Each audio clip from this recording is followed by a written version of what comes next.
Hey everyone, welcome to my YouTube channel eagle eye on chart. आइए हम लोग discuss कर लेते हैं निफ्टी के बारे में कि कल निफ्टी कैसा मोमेंटम कर सकता है और हम लोगों ने कल जो डिस्कशन किया था उसमें क्या क्या हम लोगों ने पाया और किस तरह से मार्केट ने बिहेव किया। जैसा कि हम लोग ने ग्लोबल मार्केट को एनालाइज करते हुए यहाँ पर कॉशियस रहने की हर पहलू पर चर्चा की थी कि ग्लोबल मार्केट कैसे कैसे बिहेव कर रहा है और हमको किस तरह से अपने मार्केट में ट्रेड करना चाहिए। तो हमारी अपने इंडियन मार्केट में ट्रेड करने की हमारी जो कंडीशंस थी कि इंडेक्स में अगर हम लोग ट्रेड करेंगे तो देखिए हमारी ये कंडीशन थी कि ये जो लेवल जो गैप बनाया था निफ्टी ने, एक तो पहला तो इस लेवल के ऊपर ओपनिंग करे। तो पहली कंडीशन निफ्टी ने आज फुलफिल की और इसके ऊपर ओपनिंग करी। ओपनिंग करने के साथ दूसरी कंडीशन हमारी ये थी कि इसके ऊपर ये आधे घंटे ट्रेड करे कम से कम।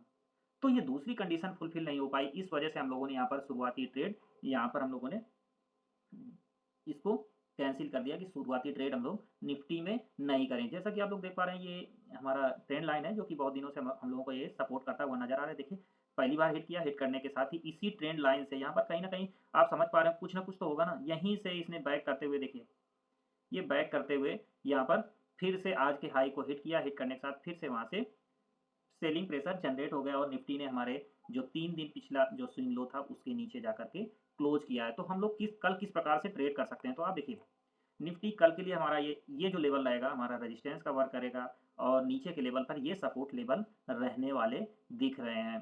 तो आइए हम लोग ये इस तरह की बात क्यों कर पा रहे हैं, उसके पीछे का जो ग्लोबल सिनारियो बनता हुआ दिख रहा है उस पर बात करेंगे। हालांकि हम लोग जैसा कि डिस्कशन किए हैं, साइकोलॉजी पे बात की है, प्राइस एक्शन पे बात की है, तो जो हमने बात की थी कि हमारा मार्केट ग्लोबल मार्केट के कंपैरिजन में ज़्यादा वीक दिख रहा है, हमारा जो टेक्निकल है वो ज़्यादा वीक दिख रहा है। उसको ट्यूनिंग करने के लिए अगर इस लेवल को होल्ड करेगा तो ये लेवल जाएंगे, तभी हम लोगों ने ये लाइन ड्रा की थी। बट इस लेवल को होल्ड नहीं किया। अभी भी ग्लोबल मार्केट में जो अमेरिकन मार्केट ट्रेडिंग हो रही है वो वहीं पर उसी लेवल पर ट्रेड कर रही है। जब कल हम लोगों ने डिस्कशन किया था, कल भी इसी लेवल पर समथिंग था और आज भी उसी लेवल पर ट्रेड करता हुआ नजर आ रहा है। जैसा कि आप देख पा रहे हैं, ये डेली टाइम फ्रेम पर चार्ट है और ये वहीं पर उसके क्लोजिंग के आसपास दिखता हुआ नजर आ रहा है। कल की देख लीजिए। तो हम लोगों ने जैसा कि यहाँ पे स्ट्रांग कमेंट्री की थी कि यहाँ पर ये रेजिस्टेंस है और उनको उनके हिसाब से ट्रेड करना है। तो यहाँ पर जो बिग मनी है वो भी डिसाइड नहीं कर पा रहा है। देखिए कितना बड़ा नीचे से वीक मारा है। तो अब आप सोचिए इस लेवल से आया होगा, देख सेम आया। हम लोगों ने यहाँ बात भी करी थी। और अब ये देखिए यूके का चार्ट लगभग लगभग पॉजिटिव हुए हुआ है। ये देख दोनों। अब ये जर्मनी का चार्ट देखिए, ये भी लगभग पॉजिटिव है। ये भी फ्रेंच का चार्ट भी पॉजिटिव है। देखिए कल हम लोगों ने यहाँ पे बात की थी इस लाइन पे कि यहाँ पर ये रेजिस्टेंस का थोड़ा बहुत काम करेगा। तो देखिए रेजिस्टेंस का काम करता हुआ नजर आया, उसके बाद उसके ऊपर जाता हुआ दिख रहा है। बट आप ध्यान रखिएगा ये जो लेवल है इसको इतनी जल्दी क्रॉस नहीं करेगा। तो आप लोग ध्यान रखिएगा यहाँ भी ये ट्रेड करता हुआ नजर आएगा। इसके पीछे हम पॉइंट क्या जोड़ेंगे अपने लिए, अपने मार्केट के लिए, कि ये यहाँ पर रेजिस्टेंस है, इसका मतलब बहुत ज्यादा गैप अप के चांस नहीं बनेंगे। जैसा कि अगर इसमें भी रेजिस्टेंस दिख रहे हैं, यहाँ भी रेजिस्टेंस दिख रहे हैं, तो बहुत ज़्यादा हमारे पास में गैप अप के चांसेस नहीं होते हुए नहीं दिख रहे हैं। जैसा कि देख रहे हैं 21,000 के राउंड लेवल के पास है, तो कहीं ना कहीं इसके पास भी इसको भी रेजिस्टेंस मिल रहा होगा। और रसिया के चार्ट पर जैसा कि आप देख पा रहे हैं, हम लोगों ने एक लाइन ड्रा की थी, ये जो फिगर ड्रा किया था इस फिगर के बाहर ट्रेड करता हुआ नजर आ रहा है। तो ऑटोमेटिक इसने अपने चैनल को ब्रेक कर दिया है।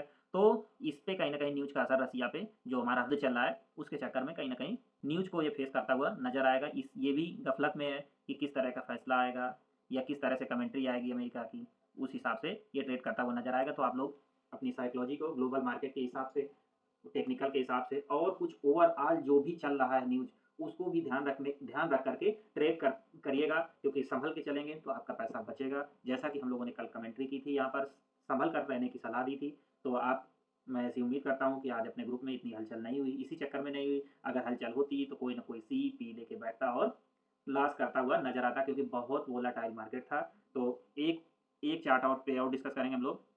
ये देखिए ES&P का जो चार्ट था, तो इस पे हम लोगों ने एक कमेंट्री की थी कि भाई देखो इसको भी कहीं ना कहीं न्यूज इफेक्ट है इसमें भी, इसी वजह से ये इस तरह की अनडिसाइसिव कैंडल बनाता हुआ नजर आ रहा है। तो अब आप देखिएगा जो इतना बड़ा गैप लेके गया है तो वो फिर से यहीं पर आएगा। अब ये इसका रेजिस्टेंस जरूर फेस करेगा, यहाँ से वीक मारेगा। अगर ये जाता भी है थोड़ा बहुत ऊपर तो ये यहाँ से रेजिस्टेंस फेस करेगा, हल्का सा यहाँ नीचे आएगा, इतनी जल्दी नहीं जाएगा, ऐसे जाकर के फिर हल्का सा यूं जाएगा, अगर जाएगा भी तो आप ये सोचिए ये भी लगभग लगभग छोटे मोटे रेजिस्टेंस पे है। तो ओवरऑल हम लोग जब अपने मार्केट पे इन पॉइंट्स को ऐड करेंगे तो ये आएँगे कि हमारे मार्केट में भी बहुत ज़्यादा बुलिशनेस आने वाली नहीं है। तो कृपया ऊपर के लेवल पर आकर के यहाँ पर बाइंग मत करिएगा। जब भी मेजर सपोर्ट और रेजिस्टेंस के पास आए, तो सपोर्ट पे ज़्यादा आप सी बाई मत करिएगा। इवन रेजिस्टेंस पे आप छोटा-मोटा ट्रेड अपने रिस्क के हिसाब से ले सकते हैं।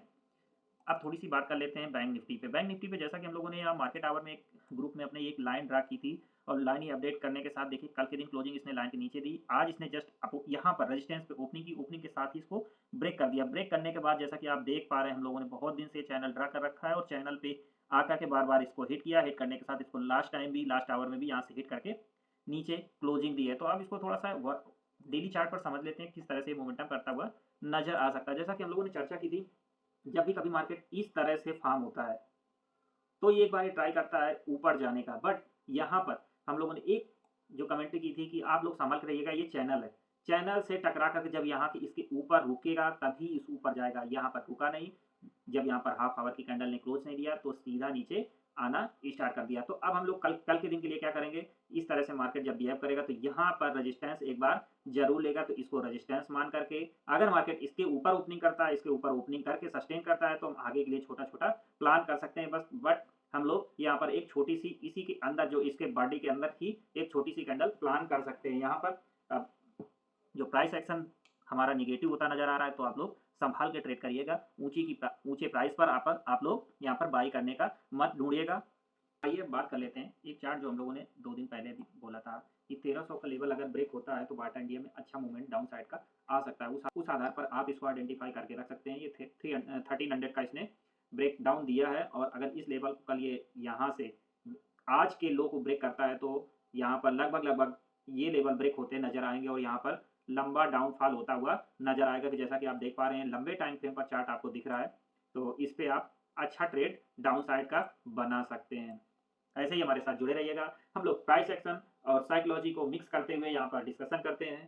तो थैंक्स फॉर वॉचिंग।